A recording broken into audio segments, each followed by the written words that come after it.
I'm going to be honest with you. Steam machines are a dumb idea.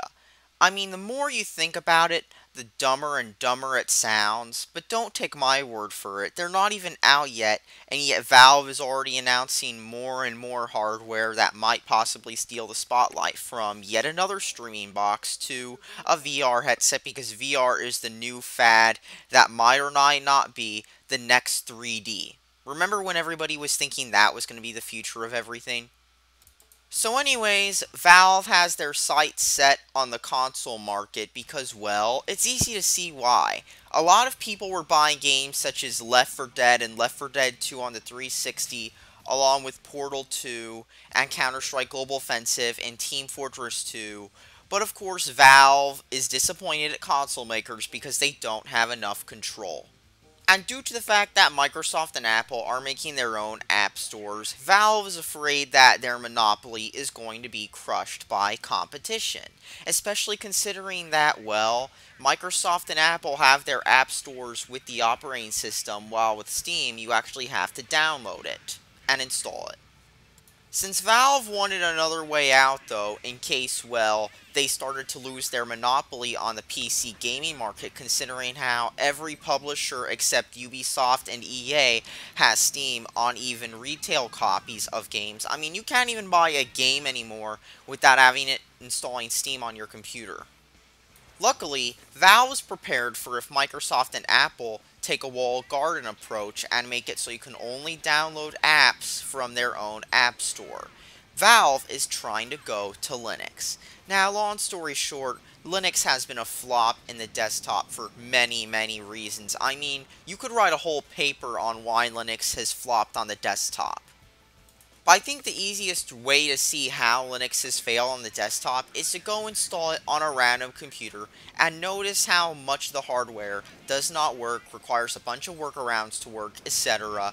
because, well, it does not have Linux drivers. For example, this wireless AC card I bought would not work on Linux recently, but yet this old wireless G card would. Or if you buy a brand new device like, let's just say, a wireless network adapter, chances are it will not say on the packaging that it supports Linux. And many big corporations refuse to support Linux on the desktop, opting to instead only support Linux as either an embedded OS such as Android or Tizen, or as a server OS such as Red Hat, CentOS, SUSE, or something else like that. But desktop Linux, on the other hand, still has a microscopic market share of the whole market. Businesses don't use Linux on the desktop, schools don't use Linux on the desktop, and neither do consumers.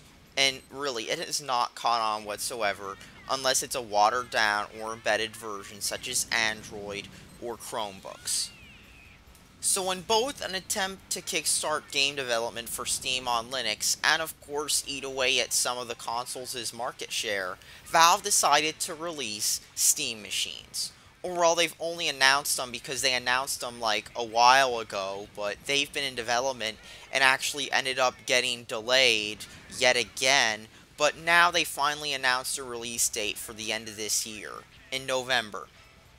But let's be honest here, no matter how you spin it, these are a bad idea all around. I mean, I'm not even going to make this up here.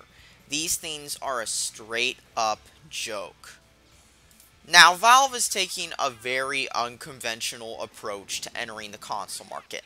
While Sony and Microsoft and, well, all those other companies usually will either build the console in-house or will pay a contractor like Foxconn to build the console to their specifications all the way to the finest detail, Valve, on the other hand, is taking a variant of the 3DO and Apple Pippin approach, where Valve basically tells these companies, hey, you want to build our console? Just build it this way. But they're taking it a step further because these companies can build consoles to whatever specification they want. Now, on a console, where all consoles have to have the same exact hardware except for maybe the storage device because that can change depending on how stuff changes, but everything else has to be the same down to the T, this is a big red flag. Now, I don't know if you're aware of what fragmentation is in this context, so let me explain.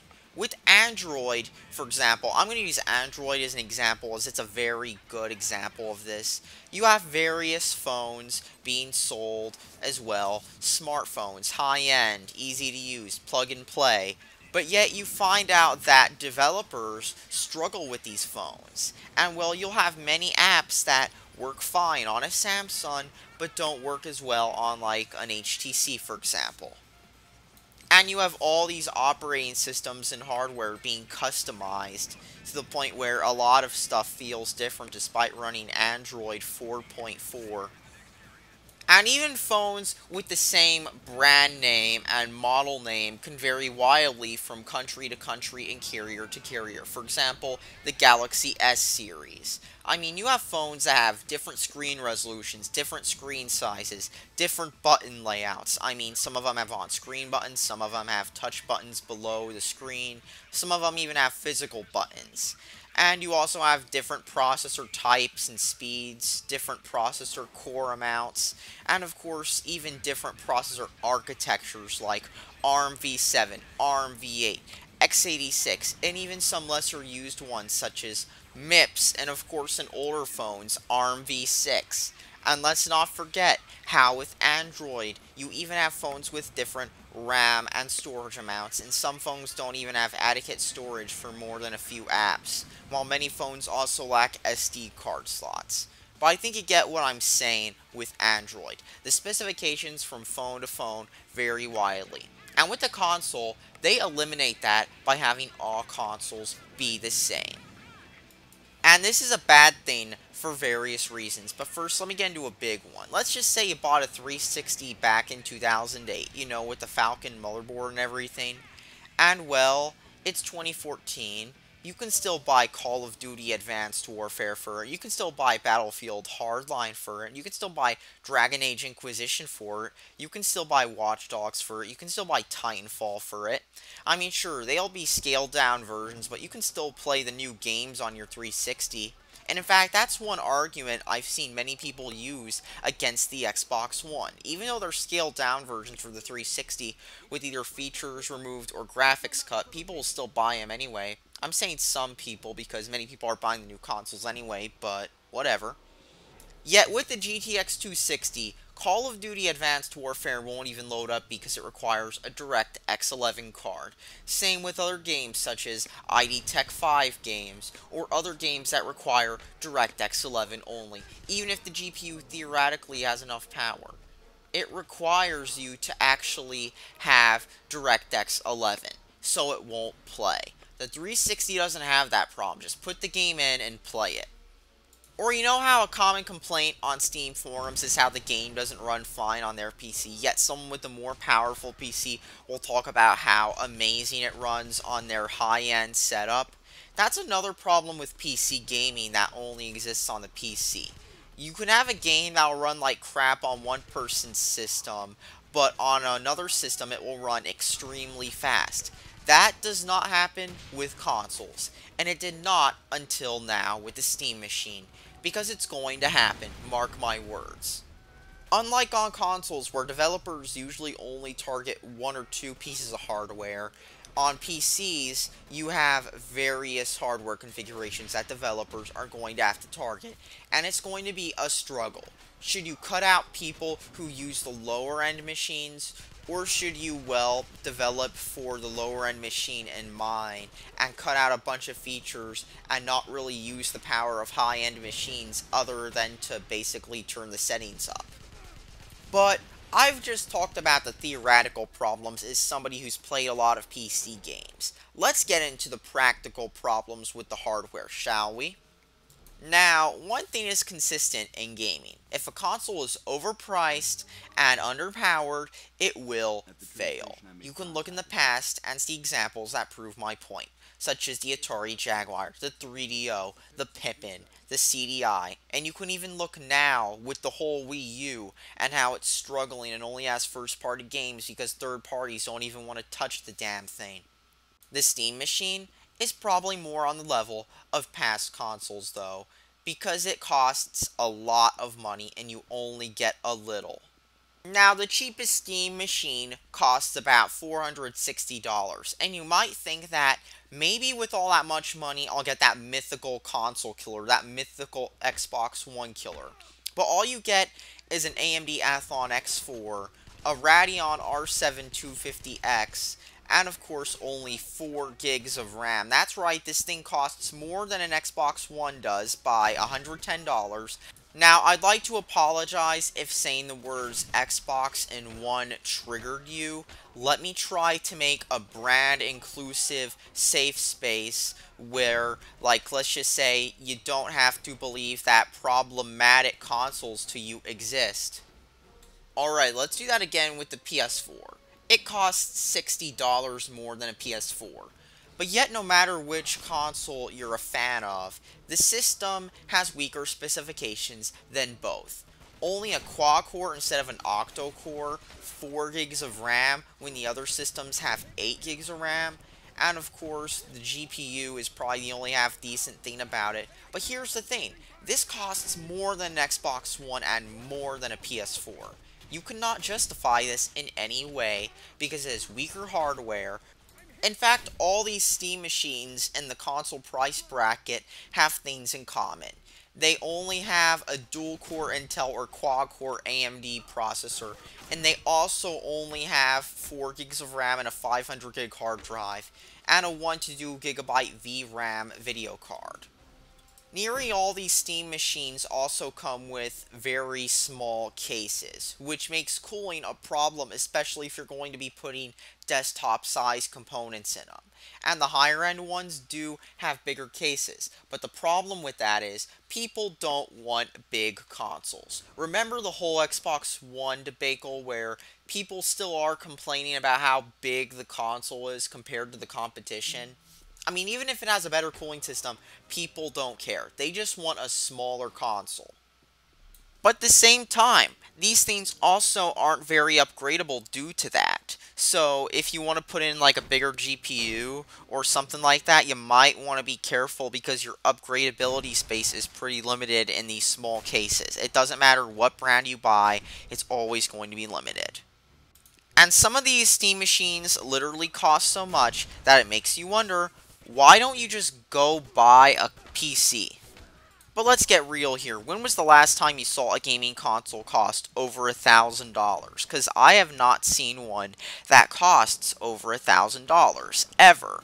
But the Steam machine might as well be the first because no other console maker is going to ever release a console that much. They never will, they never have.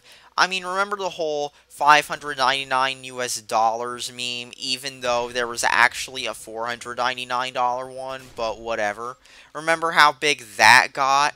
That's the thing with gaming consoles. They can't cost too much. And yet the Steam machines break that golden rule by selling systems that cost nearly $1,000. Some of them even over that. Like the Origin PC one, that one costs, I don't know, up to $5,000. That's right, up to $5,000 on a gaming console. Is this ridiculous?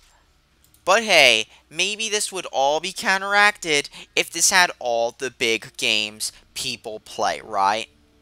Oh wait, get this. If you take a look at any sales chart on what the top selling Xbox One and PS4 games are, you'll find out that either they're not on PC or they're not on Steam machines. And most of them being the latter.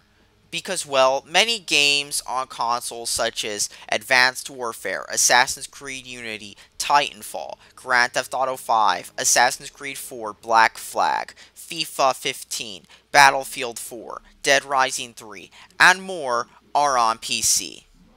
But guess where they aren't? On Linux. Because, well, they're not going to develop for a system or platform that only has a 1% market share. They're simply not going to, because if they did, the Wii U would still have third-party games. And there are even some big games on console that are not available on the PC, such as Destiny or Madden 15. And you can also take a look at a lot of the top selling Steam games, and many of them are still not on Linux. Especially when you have a few big developers notably not supporting Linux, like Activision, Ubisoft, EA, and maybe some more even. But here's the thing, when your system has no games, nobody's going to buy it. And Steam for Linux not only lacks a lot of those games, but even some games with Linux ports you cannot find on Steam for Linux, such as ID Software's games. I mean, you can even do this yourself. Go install Steam for Linux and see how many games you have on your library that are playable on Linux, because you probably won't have very many if you own a ton of games. And until Steam for Linux fixes the whole game situation, it won't take off as much, especially as a console because, well, this console lacks a lot of the big games coming. But I might as well end this video by talking about the controller, and all I really have to say is, wow, it's a joke. I mean, really, just take a look at it. It looks unergonomic. It doesn't even have a D-pad. It just has these two, touch pads at the very top. On the bottom, it has all the buttons and an analog stick instead of a D-pad, which is a bad idea for many gamers. But here's the thing with this controller design as well. Two analog sticks at the top does not work. Look at the Wii U. It did not work whatsoever. And here's the thing, Valve is trying a similar design, and that's not going to be very ergonomic. It just looks like one of those bad fake console things you'd find on YouTube a few years back. It really does.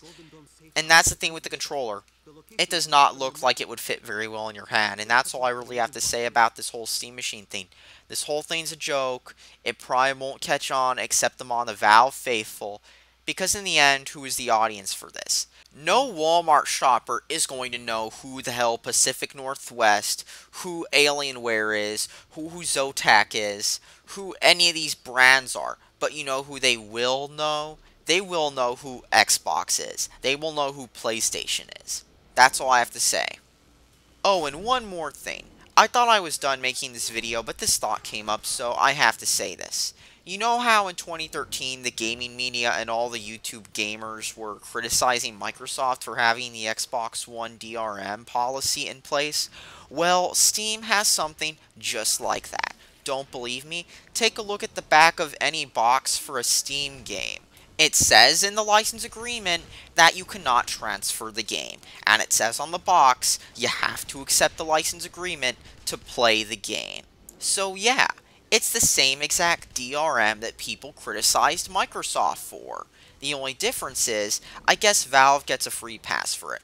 Oh, did I mention that Steam machines have no, optical drive whatsoever? So you can't just put in a game and install it if you have flaky internet or no internet whatsoever. So enjoy racking up those bandwidth bills with this new Steam machine, people.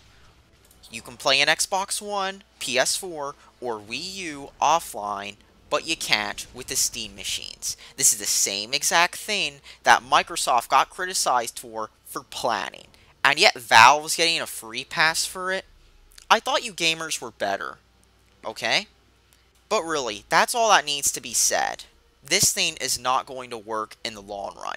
If a big company like Microsoft couldn't pull off always online and, well, online checks even at that, what makes you think Valve can? That is all.